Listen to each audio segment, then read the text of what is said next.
Democrats passed a resolution on impeachment guidelines, whatever that means. Is the whistleblower behind this whole mess really Pajama Boy from the Barack Obama healthcare ads? And what is going on with America's public schools? All that and more. I'm Bobby Eberle. This is a 13-minute news hour. And God bless the United States of America.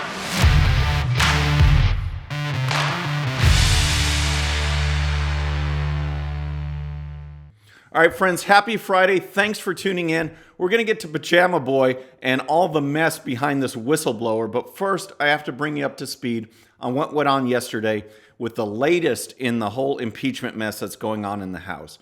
And as you know, this has just been ongoing. I mean, from day one, they've been out to get President Trump. They tried Mueller. They tried the Russia investigation, Russia collusion. That went nowhere. Now, all of this impeachment stuff is based on this phone call between President Trump and the Ukrainian president. And people without even firsthand knowledge of the call, and we'll get into this whistleblower in a second, made a big old stink, and now the Democrats are jumping on it. And so, to set a timeline that leads up to yesterday's vote, remember, Nancy Pelosi authorized an impeachment inquiry, which is just a lame, unofficial way to dig into President Trump and to put the impeachment word out there. It's just a sham. It's just a cover for them to go after President Trump. So they started, interviewing witnesses in committees like the Judiciary Committee, the Intelligence Committee. And we've seen how that phase has gone so far. Adam Schiff, the Democrat who chairs the Intelligence Committee, flat out lied, made up stuff in his opening statements. He's talked to witnesses. His committee has talked to witnesses. Republicans have been shut out. Witnesses have been coached. It's just a sham. And yet that's what's been going on. So now Nancy Pelosi, under further pressure, decided to put forward this resolution which sets guidelines for the impeachment proceedings, this impeachment inquiry, which when you think about it, is just kind of ridiculous to have a resolution that sets the guidelines for the inquiry when you already have the inquiry. Shouldn't it be the other way around? And yet that's how the Democrats in Washington, D.C. work. And here's more from Fox News. It says, a sharply divided House voted Thursday to approve a resolution setting ground rules for the impeachment inquiry into President Trump, putting lawmakers on record over the contentious process while setting the stage for proceedings to move into the public eye after weeks of closed-door depositions. The measure passed largely along party lines, 232 to 196. 2 Democrats defected on the vote. The first formal vote in relation to the impeachment probe announced a month ago by Speaker Nancy Pelosi followed a fierce debate in the chamber where Republicans accused Democrats of launching a de facto coup against the president in a preordained bid to overturn the results of the 2016 election. So the resolution passed with no Republican support. And one thing I want to remind everybody is that Nancy Pelosi has said over and over again that she would not pursue impeachment unless there was some overwhelming crime committed such that there was bipartisan support for impeaching the president. Bipartisan support. So now they passed this resolution with not a single Republican supporting it. So it's just the Democrats once again going after President Trump. And here's what she said on the floor of the House yesterday. Nobody, I doubt anybody in this place or anybody that you know comes to Congress to take the oath of office, comes to Congress to impeach the President of the United States, unless his actions are jeopardizing our honoring our oath of office. So that's Nancy Pelosi.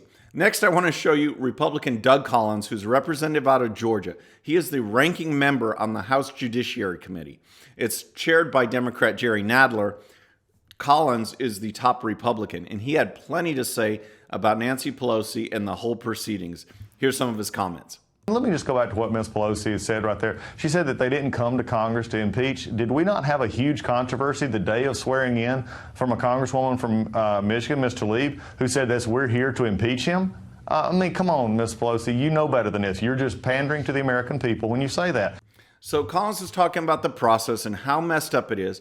But in that interview, Brett Baer over at Fox News kept pressing him on the substance behind the impeachment inquiry, the substance of this phone call between President Trump and the president of Ukraine. And he just kept pressing that, like, okay, you guys don't believe in the process. You think it's messed up, but what about the substance? You think something's there? And here's Collins' response.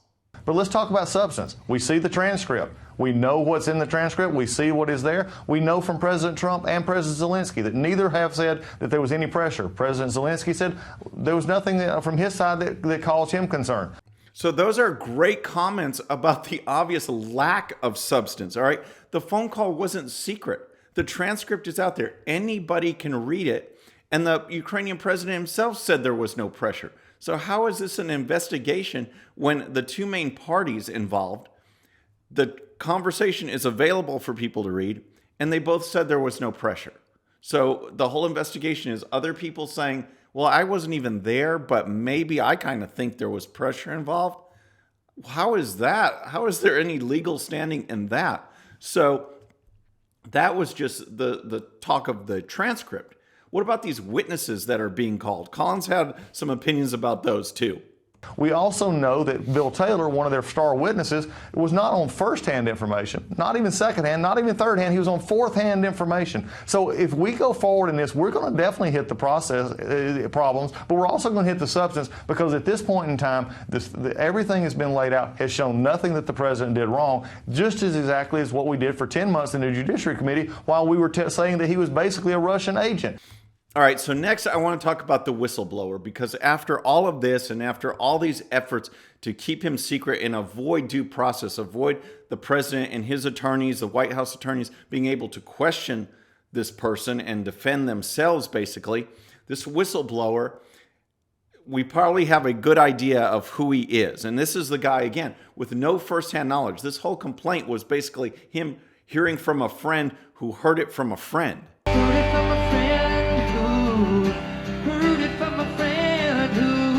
So yeah, he had no firsthand knowledge of this stuff, and yet it started this whole impeachment inquiry, okay? Now it appears that he's Pajama Boy. Remember this guy is part of Barack Obama's ad campaign for Obamacare? Wear pajamas, drink hot chocolate, talk about healthcare. So how incredibly lame, all right? Well, so this guy that they've kind of tracked down, Rush Limbaugh was talking about him yesterday, and he bears a striking resemblance to Pajama Boy. Just, you know, glasses and hipster and Democrat and just the whole left-winger hipster vibe going. And here's what Rush had to say from a report on the Washington Examiner. It says, conservative radio host Rush Limbaugh mocked the CIA officer accused of being the whistleblower that kicked off the impeachment process against President Trump for looking similar to the pajama-clad young man featured in an Obama-era advertisement for healthcare. Eric Charmella, 33, who is bearded and bespectacled, was reported by Real Clear Investigations to be the official who alleged in a complaint that Trump had initiated quid pro quo in the July 25th phone call with Ukrainian President Vladimir Zelensky. This guy's a leaker. He's not a whistleblower, Limbaugh said in the Thursday installment of his nationally broadcast radio show. His name is Eric Charmella. He's 30-some years old. I've got a picture. Looks like the Pajama Boy from the Obama ad that they ran back during, I think, the first term. All right. So what's interesting about Charmella is he's already had trouble with the White House. It's known that this guy has worked for Joe Biden, has worked for Democrats, all right, but he already had to leave a position because of alleged leaking. And here's a report from the Real Clear Investigations. Charmella left his National Security Council posting in the White House West Wing in mid-2017 amid concerns about negative leaks to the media. He has since returned to CIA headquarters in Langley, Virginia. He was accused of working against Trump and leaking against Trump, said a former NSC official speaking on condition of anonymity to discuss intelligent matters. Also, Charmella huddled for guidance with the staff of House Intelligence Committee Chairman Adam Schiff, including former colleagues also held over from the Obama era, whom Schiff's office had recently recruited from the NSC. Schiff is the lead prosecutor in the impeachment inquiry. All right, so you see what's going on here. Schiff's talking to him, shouldn't be talking to him. This guy already left the White House for leaking to the media anti-Trump stuff.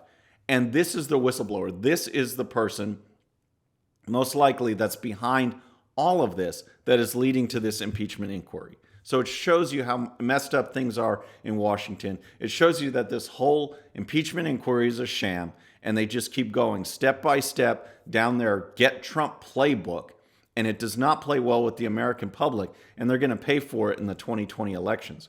So next I want to talk to you about education, because there is some crazy stuff going on in America's public schools, and the Daily Caller did a great report on just going state by state on some of the things that are going on. It's the emphasis is so far removed from reading, writing, and arithmetic now. They're pushing a social justice agenda, a left-wing agenda to indoctrinate our kids, and they don't care about the actual educational results. So here's a report from the Daily Caller.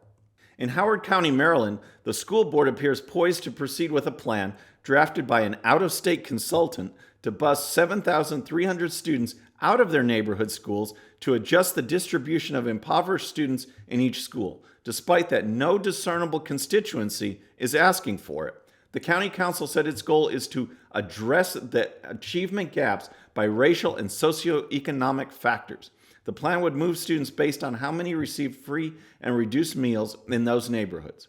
Okay, again, so mixing up, busing people, taking kids away from their neighborhoods. This actually happened to my daughter before we moved to our current neighborhood, busing her way across town, leaving the friends in her neighborhood, all to try and balance something that, again, has nothing to do with core education, learning the basics. All right, so that's Maryland. Here's more. In the nation's largest school system, a panel appointed by the mayor proposed in August to eliminate the city's gifted and talented programs, and programs in the service of racial integration garnered front-page news, New York Times coverage. The proposal would end the practice of gifted and talented schools screening students by exams and grades, and even block considering students' attendance records at their previous schools. So basically, that was New York. So they want to get rid of gifted and talented programs because somehow it's racist, all right? Rather than challenging kids of every race to achieve and give them a goal for achievement, get into these classes, that helps them better in getting to good colleges and universities. They want to just scrap the program. They want to do away with that for this whole sake of equality when all it does is hurt the students, all right? So that's what's going on. That's just a couple of examples of what's going on in education. And so finally, I want to close off with the budget, okay, and spending, because I want to ask the question, how big is big enough for the federal government? Because it continues to grow year after year after year. And I thought shrinking government and cutting spending were basic conservative principles, and yet it keeps going. Here's a report from cnsnews.com. It says, the leaders of both the Republican Party and the Democrat Party in the U.S. Senate proved again this week that they favor a bigger federal government that spends and borrows more money. Their time was symbolically perfect. On Friday afternoon last week, the government released the monthly Treasury statement for September, the last fiscal month of 2019. So what was the report? What were the findings in there? Well, it's new records in revenue. The country brought in more in personal income taxes, individual income tax returns, than ever before. And yet spending is still going through the roof and deficits are going through the roof. Here's more. It says it revealed that during the fiscal year, the federal government collected an all-time record, approximately $1.7 trillion in individual income taxes. At the same time, the federal government spent an all-time record of $4.4 trillion. So that's $1.7 trillion in revenue from individual income taxes, all right? $1.7 trillion. We spent $4.4 trillion of that. So individual income taxes aren't the only revenue source for the federal government. When you put all the federal government revenue sources together, we ran a deficit last year of nearly $1 trillion. Like $948 billion is our deficit. And no one really tries to correct it, all right? There was a vote in the Senate, and Senator Rand Paul, proposed an amendment to just say this. It just says, okay, whatever appropriations, whatever we appropriated last year in our various bills for various departments, let's just cut each one by 2%. All right, we'll just appropriate 2% less in each appropriations bill, each department, and that way we'll cut spending. All right, 2% across the board. How did that go? Check this out. It says the amendment lost 24 to 67 with 9 senators not voting. All 24 who did vote in favor of the 2% cut were Republicans, but they were outnumbered by the 25 Republicans, including Senate Majority Leader Mitch McConnell, who joined 42 Democrats, including Senate Minority Leader Chuck Schumer of New York, to defeat the 2% cut.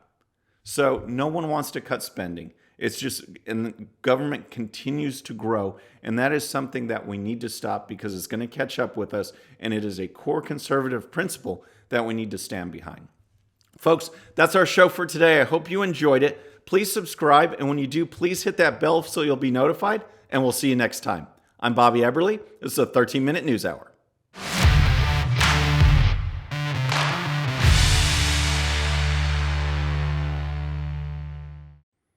Okay, friends, just a little reminder before you go, and no, this does not count against my 13 minutes. Please hit the subscribe button below and tell your friends. And if you happen to miss our last show, you can check it out right here. And also for great conservative news and commentary, please check out GOPUSA.com. All right, folks, we'll see you on the next show. Have a great day.